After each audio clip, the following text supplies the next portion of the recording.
Good afternoon friends, আরেকটি ছোট্ট mini blog নিয়ে চলে আসলাম। তো আজকের আমাদের মেনু এখানে হচ্ছে চিংড়ি মাছের মালাইকারি।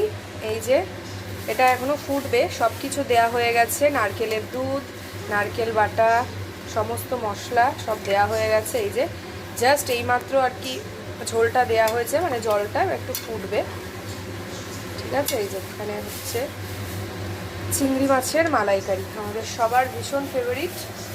আর এখানে হচ্ছে আমাদের দুধ চা, এটা হচ্ছে প্রত্যেক দিন আমাদের নেশা বলতে পারো।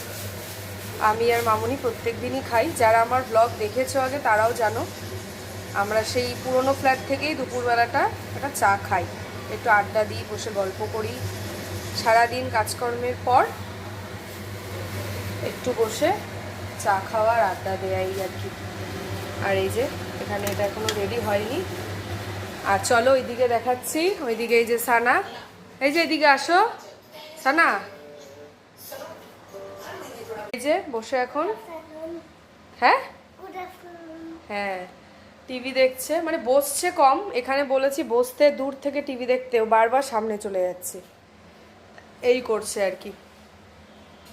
আর এই যে ঘড়ির কাঁটা এখন 1:30। দেখো ঘড়িটা এত সুন্দর, এটা হয়তো দেখানো হয়নি যখন সানার গিফট আনবক্সিংয়ের ভিডিওগুলো করেছিলাম। এটা আর কি তার আগেই যেহেতু সাজানো হয়ে গেছে, এটা আর খেয়াল ছিল না।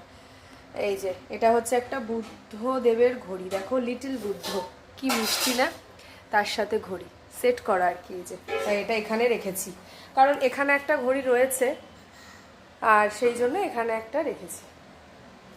তো চলো এই হচ্ছে আপডেট, আবার পরে দেখা হচ্ছে।